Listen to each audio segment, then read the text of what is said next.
നമസ്കാരം.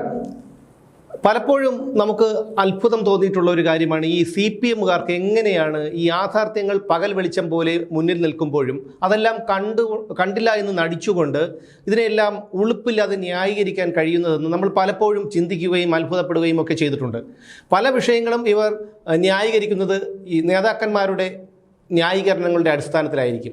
എവിടെ നിന്നെങ്കിലും ഒരു നേതാവോ അല്ലെങ്കിൽ ഇവരുമായി ബന്ധപ്പെട്ട ആരെങ്കിലും ഒരു ക്യാപ്സൂൾ ഒരു വിഷയത്തിൽ തയ്യാറാക്കി കൊടുക്കും. അത് മാത്രമായിരിക്കും ഇവർ സമൂഹ മാധ്യമങ്ങളിലൂടെ പ്രചരിപ്പിച്ചുകൊണ്ടിരിക്കുന്നത്. അല്ലാതെ വ്യക്തമായും അത് കൃത്യതയോടുകൂടിയും അക്ഷരത്തെറ്റില്ലാതെ പോലും എഴുതാൻ ഇതിൽ പല സൈബർ പോരാളികൾക്കും കഴിയില്ല എന്നുള്ളതാണ് വാസ്തവം.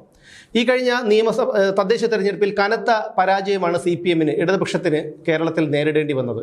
ഇത് ന്യൂനപക്ഷ പ്രീണനം കൊണ്ടും ശബരിമല സ്വർണ്ണക്കൊള്ളയും ഒക്കെ ഈ വിഷയത്തിൽ ഈ തോൽവിക്ക് കാരണമായെന്നാണ് സംസ്ഥാന കമ്മിറ്റിയിൽ പോലും ചർച്ചയായത്. അതിനിടയിലാണ് ഈ വരുന്ന നിയമസഭാ തെരഞ്ഞെടുപ്പിനെ ലക്ഷ്യമിട്ടുകൊണ്ട് വീടുകളിൽ ഗൃഹസമ്പർക്ക പരിപാടി നടത്താനായി CPM ഒരുങ്ങുന്നത്. ഇതിനായി പ്രാദേശിക നേതാക്കളും പ്രവർത്തകരുമൊക്കെ വീടുകളിൽ ചെല്ലും.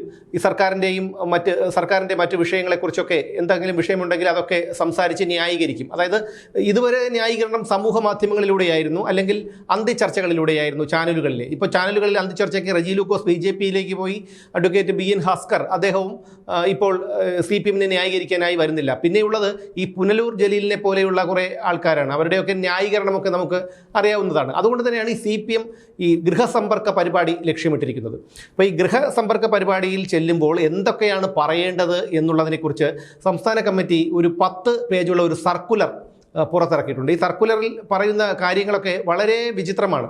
അതായത് കാര്യങ്ങളൊക്കെ പൊതിഞ്ഞു പിടിച്ച് അവതരിപ്പിക്കണം. വീടുകളിൽ ചെല്ലുമ്പോൾ ഈ കാര്യങ്ങളൊക്കെ പൊതിഞ്ഞു പിടിച്ച് അവതരിപ്പിക്കണമെന്നാണ് ഈ സർക്കുലറിൽ പറയുന്നത്.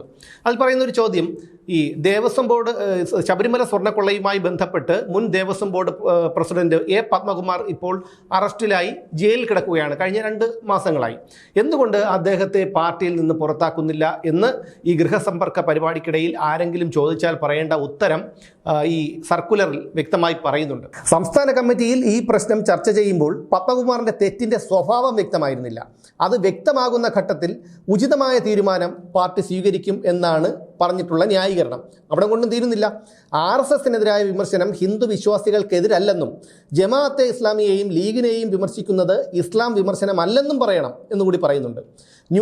ക്രിസ്ത്യൻ ന്യൂനപക്ഷങ്ങളുടെ പ്രശ്നങ്ങൾ പഠിച്ച ജസ്റ്റിസ് JB കോശി കമ്മീഷന്റെ റിപ്പോർട്ട് ഈ ഫെബ്രുവരി 6-ന് സംഘടനകളുമായി മുഖ്യമന്ത്രി ചർച്ച നടത്തുന്നുണ്ട്. ഈ റിപ്പോർട്ടിൽ ഈ ഫെബ്രുവരി 6-ാം തീയതിയാണ് മുഖ്യമന്ത്രി ചർച്ച നടത്തുന്നത്.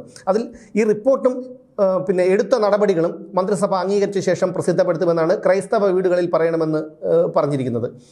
അതായത് ഇതുമായി ബന്ധപ്പെട്ട ഈ ക്രിസ്ത്യൻ ന്യൂനപക്ഷങ്ങളുടെ പ്രശ്നങ്ങൾ പഠിച്ച ജസ്റ്റിസ് JB കോശി കമ്മീഷന്റെ റിപ്പോർട്ടിൽ ഫെബ്രുവരി 6-ന് സംഘടനകളുമായി മുഖ്യമന്ത്രി ചർച്ച നടത്താൻ പോവുകയാണ്. ഫെബ്രുവരി 6 ആയിട്ടില്ല, ചർച്ച നടത്താൻ പോവുകയാണ്.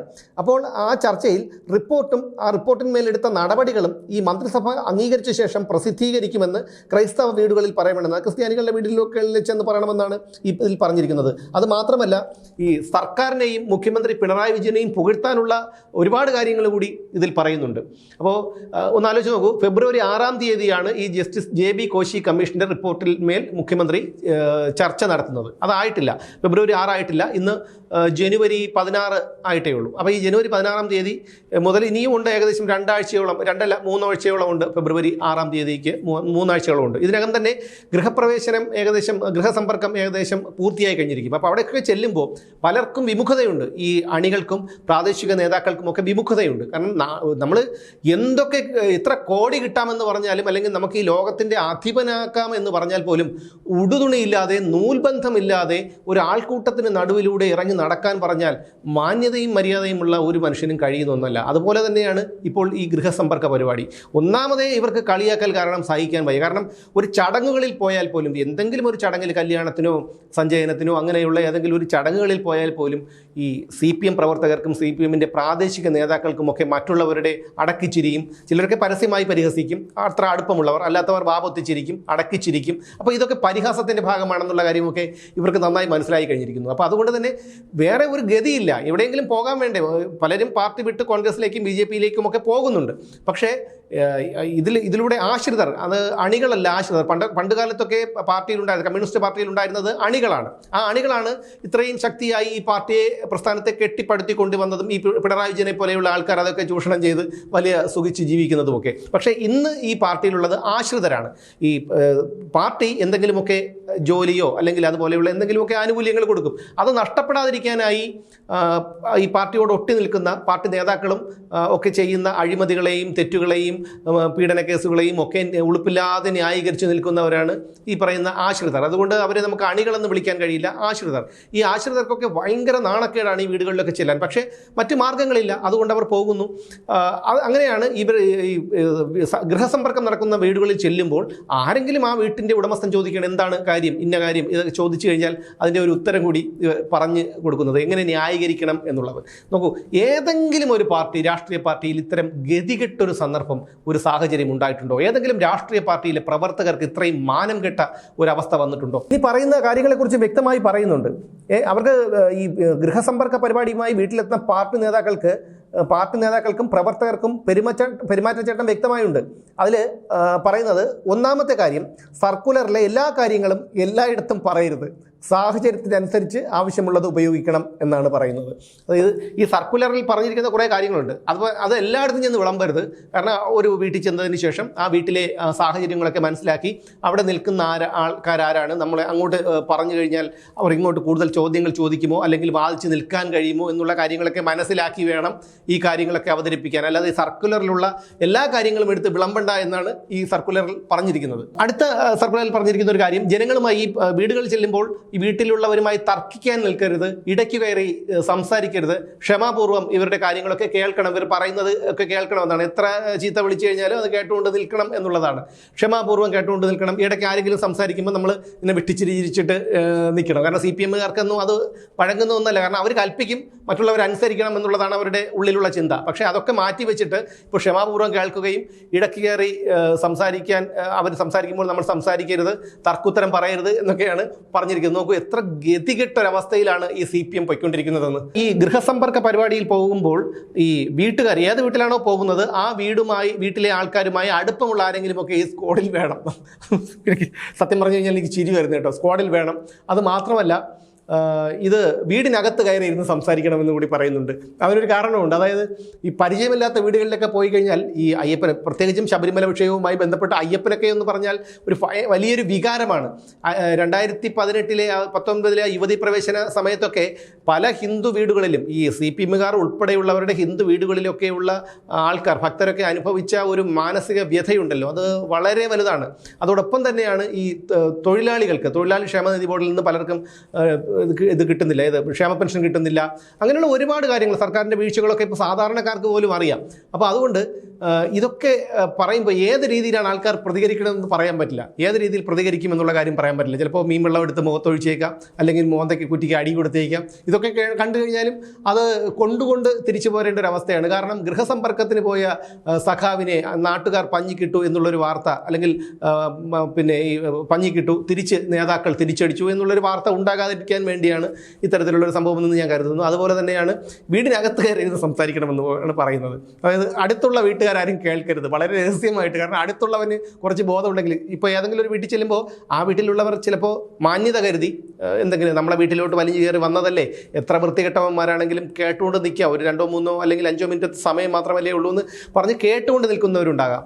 അതുകൊണ്ട് പക്ഷേ മറുഭാഗത്ത് അവരുടെ മതിലിൻ്റെ അപ്പുറത്തുള്ള വീട്ടിൽ നിൽക്കുന്നവർ ചിലപ്പോൾ ഇത് കേട്ടുകൊണ്ട് അവർ ഈ പ്രതികരിക്കാനായി വീർപ്പ് മുട്ടി നിൽക്കുന്ന ആൾക്കാരുണ്ട്. അവരാരെങ്കിലും പ്രതികരിക്കുമോ എന്നുള്ളൊരു ചിന്ത കൊണ്ടായിരിക്കാം ഇത്തരത്തിൽ പറഞ്ഞത്. വീടിനകത്ത് കയറിയിരുന്ന് സംസാരിക്കണമെന്ന് പറഞ്ഞത്. പിന്നെ പാർട്ടി വിട്ടുപോയ ഈ പ്രവർത്തകരെയൊക്കെ അവരുമായിട്ടൊക്കെ ചർച്ച നടത്തണം, തിരിച്ചു കൊണ്ടുവരാനായിട്ടുള്ള ചർച്ച നടത്തണം എന്നൊക്കെയാണ് പറയുന്നത്. നോക്കൂ, എത്ര ഗതികെട്ടൊരു അവസ്ഥയിലാണ് ഈ CPM എന്ന് പറയുന്ന മഹാപ്രസ്ഥാനം പൊയ്ക്കൊണ്ടിരിക്കുന്നത് എന്നുള്ള കാര്യം. ഇത് മുമ്പൊക്കെ പഴയ കാലത്തെ നേതാക്കന്മാരുടെയൊക്കെ കാര്യങ്ങൾ നമുക്കറിയാം, നമ്മൾ ചരിത്രങ്ങളിൽ പഠിച്ചിട്ടുണ്ട്. അവർക്ക് വളരെ കഷ്ടപ്പെട്ടും അവരുടെ ജീവനും ജീവിതവും ഒക്കെ ഹോമിച്ചുമൊക്കെയാണ് ഈ ഒരു പ്രസ്ഥാനത്തെ ഇത്രമേൽ കെട്ടിപ്പൊക്കി കൊണ്ടുവന്നത്. പക്ഷേ ഇപ്പോഴുള്ള ഈ പിണറായി വിജയൻ ഉൾപ്പെടെയുള്ള കമ്മ്യൂണിസ്റ്റ് കോർപ്പറേറ്റ് മുതലാളിമാർ ഈ പ്രസ്ഥാനത്തെ നശിപ്പിച്ചു കഴിഞ്ഞിരിക്കുന്നു. നിങ്ങളൊന്ന് ഓർത്ത് നോക്കൂ, ഒരു 10 കൊല്ലം പിന്നിലേക്ക് ചിന്തിക്കൂ. 2016 മുതലുള്ള കേരളത്തിൻ്റെ ഭരണത്തെക്കുറിച്ച് ചിന്തിക്കൂ. എന്തെല്ലാം വൃത്തികേടുകളും അഴിമതികളുമാണ് കേരളത്തിൽ ഈ പിണറായി വിജയൻ്റെ സർക്കാർ നടത്തിക്കൊണ്ടിരുന്നത്. മുമ്പ് ഒരിക്കലും ഒരു സർക്കാരും കേട്ടിട്ടില്ലാത്ത തരത്തിലുള്ള അഴിമതികളാണ് സ്പ്രിംഗ്ലർ, അതുപോലെ ബേവ്കോ, അങ്ങനെ ഒരുപാട് അഴിമതികളും ജനദ്രോഹപരമായിട്ടുള്ള പ്രവർത്തനങ്ങളുമൊക്കെയാണ് പിണറായി സർക്കാർ നടത്തിക്കൊണ്ടിരുന്നത്. അത് മാത്രമല്ല, കടക്കണി, കേരളത്തെ എങ്ങുമില്ലാത്ത വിധത്തിൽ കടക്കണിയിലാക്കി ഏറ്റവും കൂടുതൽ ധൂർത്തടിച്ച് ജീവിച്ച, കുടുംബസമേതം ധൂർത്തടിച്ച് ജീവിച്ച ഒരു മുഖ്യമന്ത്രി കൂടിയാണ് പിണറായി വിജയൻ. അപ്പോൾ പിണറായി വിജയനെതിരെയുള്ള ഒരു വികാരം പൊതുസമൂഹത്തിൽ വലുതായിട്ടുണ്ടെങ്കിലും പക്ഷേ പിണറായി വിജയനെ മാറ്റി നിർത്തിക്കൊണ്ട് ഒരു തിരഞ്ഞെടുപ്പിനെ നേരിടാൻ കഴിയില്ല. കാരണം ഇതൊരു കോർപ്പറേറ്റ് കമ്പനി പോലെയാണ് ഇപ്പോൾ CPM. അത് മാത്രമല്ല, അങ്ങനെ പിണറായി വിജയനെ മാറ്റി നിർത്തിയാൽ അതിനുവേണ്ടി ഉയർത്തി കാണിക്കാൻ പറ്റിയ ഒരു നേതാവുണ്ടോ? ജയിക്കിനെ ഉയർത്തി കാണിക്കാൻ കഴിയോ? ആർഷോയെ ഉയർത്തി കാണിക്കാൻ കഴിയോ? അല്ലെങ്കിൽ തോമസ് ഐസക്കിനെ ഉയർത്തി കാണിക്കാൻ കഴിയോ? AR റഹീമിനെ ഉയർത്തി കാണിക്കാൻ കഴിയോ? അങ്ങനെ ഉയർത്തി കാണിച്ച് തെരഞ്ഞെടുപ്പിന് നേരിടാൻ പറ്റിയ ഇതിലെ ഈ CPM-ലെ ഏറ്റവും വളരെ നല്ല വ്യക്തിത്വമുള്ള ഒരു സഖാവ് എന്നറിയപ്പെടുന്ന KK ശൈലജയെ പോലും മുൻനിർത്തി തെരഞ്ഞെടുപ്പിന് നേരിടാനുള്ള ധൈര്യമുണ്ടോ? ഇല്ല. ശൈലജ നടത്തിയ അവരുടെ ആരോഗ്യമന്ത്രിയായിരുന്ന കാലത്തെ അഴിമതികളെക്കുറിച്ചുള്ള കാര്യങ്ങളൊക്കെ പുറത്ത് വന്നു കഴിഞ്ഞു. അതുകൊണ്ട് തന്നെ അണികൾ പോലും വിശ്വസിക്കില്ല എന്നുള്ളതാണ്. എന്തായാലും കേരളത്തിലെ പൊതുജനങ്ങൾ വലിയ രീതിയിൽ ഒരു ഭരണമാറ്റം ആഗ്രഹിക്കുന്നുണ്ട്. അത് തിരിച്ചറിഞ്ഞുകൊണ്ടാണ് തങ്ങൾ ചെയ്യുന്ന വൃത്തികേടുകളെക്കുറിച്ചൊക്കെ തങ്ങൾക്ക് മനസ്സിലായി, CPM-കാർക്കും നേതാക്കൾക്കുമൊക്കെ മനസ്സിലായി. അതുകൊണ്ടാണ് ഈ കുരുതി കൊടുക്കാനായിട്ട് ഈ പാവം അണികളെയും പ്രാദേശിക നേതാക്കളെയും ഒക്കെ ഗൃഹസമ്പർക്ക പരിപാടിക്ക് പറഞ്ഞു വിടുന്നത്. പക്ഷേ ഇതുകൊണ്ടൊന്നും ഈ അടുത്ത തെരഞ്ഞെടുപ്പിന് നേരിടാൻ CPM-ന് കഴിയില്ല. തോറ്റു തുന്നം പാടും എന്നുള്ള കാര്യത്തിൽ യാതൊരു തർക്കവുമില്ല.